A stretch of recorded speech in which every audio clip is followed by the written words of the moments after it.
shows that I've divided them into countries, depending on how many events, try to make it as fair as they can. Now that's MVEC, that's the school up the road. That's a big school, that's a lot of kids, right? Per team. It looks really good when they have their Parade of Nations because there's so many of them. And is that done during? That's done in an afternoon. We take an afternoon, all the kids come to the gym. Primary 1 and 2 are audience plus any parents that want to come in. So there's the teams and the color that they have to wear. There's the opening ceremonies agenda. So we start with the Parade of Nations. I've got the name bearer and the flag bearer written there for each team, off each team. And those are pretty well grade 6s. Or grade 6s and 5s, because this is their last Olympics.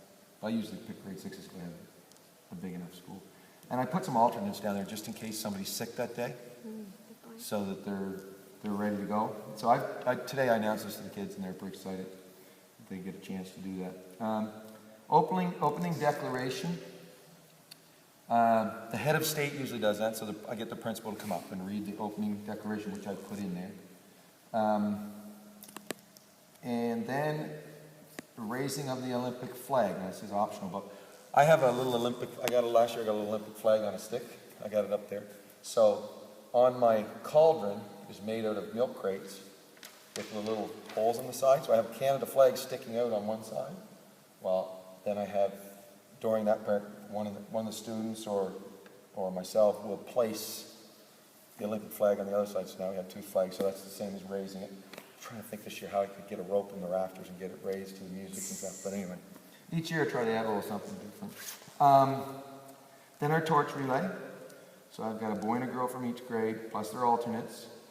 And start with primary, and then the last grade 6, which in that case would be Hannah, and would go up on the stage, take the torch, touch it to the cauldron, and the cauldron would come into flames. I'll get into that later, I'll show you that. Reading of the oath. So I think the next page I have. I'm the main referee, so I read that judge's oath.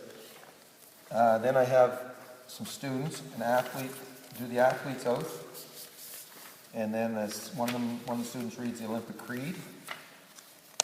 Then the national anthem. And like I said, I'm asking one of the kids, I asked my music teacher, so I asked little Abby at school here today. She's grade 4. She's like, wow, I get to sing "O Canada" at the opening ceremony. So she's singing that. Then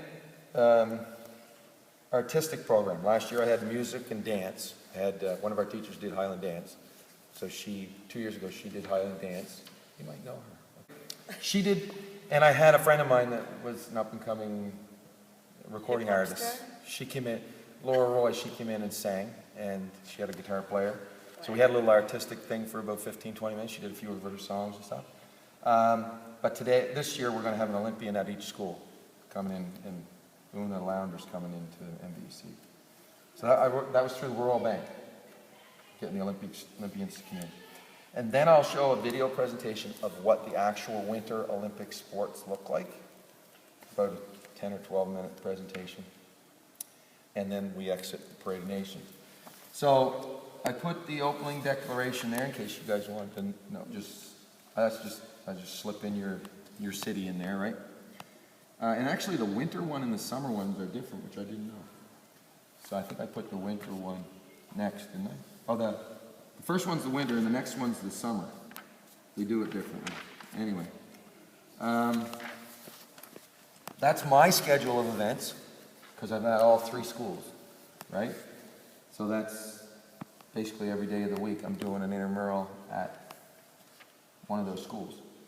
And the next one is the schedule that I would like post for the kids in their classroom and in the gym. That just says Monday, February 3rd, it's grade 4 and 5 and 6 curling with their little flags down the bottom. The next one was a point scoring system I used to use. 7 points for gold, 5 points for silver, 3 points for bronze. Plus you get participation points just for showing up. But what I found was it just rewarded the medal winners so much. For getting 1 point for participating, like it just wasn't what I wanted. But it's simple. But I mean, you can modify it. So the next one is what I started to do last Olympics, which is very time consuming. I made up a computer program using Excel. When I enter in the numbers, they just go certain places and add and divide, and I do have to do a little, it takes some work each evening to put in the scores. But you can see that there's 100 points up for grabs in each category, right? This is the grade 5 boys division, and they were doing javelin, that was Summer Olympics. So Alex McDonald finished first, so he ended up getting 25 points for his country. And it's just broken down into... However many people participated. Yeah. So in that case, David, Jarrett, Josh, and Logan were absent that day. So now the points only had to be divided amongst 7 people, right?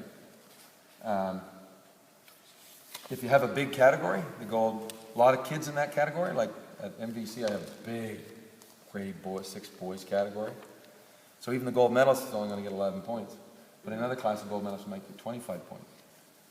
But anyway, you can't be perfect. That's another one, javelin there. That one there is just, my computer program also does a summary.